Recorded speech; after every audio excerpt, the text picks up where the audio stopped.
যে ভালোবাসার নির্দিষ্ট কারণ থাকে সে ভালোবাসা বেশি দিন টিকে না।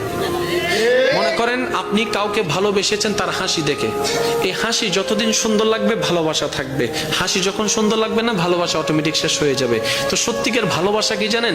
যে ভালোবাসার কোনো নির্দিষ্ট কারণ থাকে না, যে ভালোবাসা অন্তর থেকে হয়ে যায়, অনুভব থেকে হয়ে যায়, নির্দিষ্ট কারণ খুঁজে পাবেন না, না আপনার হাসি দেখে হয়েছে, না আপনার চোখ দেখে হয়েছে, না আপনার ব্যবহার দেখে হয়েছে, কোনো কারণ ছাড়া আপনি অটোমেটিক আপনার অন্তরে ফিল চলে আসলো, আপনি ভালোবাসা শুরু করলেন, যেটা আপনি দেখেন নাই, না দেখে ভালোবাসা শুরু করেছেন। দেখবেন এই ভালোবাসা কখনো শেষ হবে না। মনে রাখবেন এটা রহমানের দরবার থেকে স্বামীর অন্তরে স্ত্রী, স্ত্রীর জন্য স্বামীর জন্য আসা ভালোবাসা। কেমন ভালোবাসা? এই ভালোবাসা কখনো ডিভোর্স আনবে না, কারণ সে সারা জীবন কেটে যাবে কেন ভালোবাসে, কেন ভালোবাসে এই কারণ খুঁজতে খুঁজতে জীবনেই চলে যাবে, জীবনেই শেষ হয়ে যাবে, ডিভোর্স হওয়ার কোনো সম্ভাবনা আর থাকবে না। বলেন না সুবহান।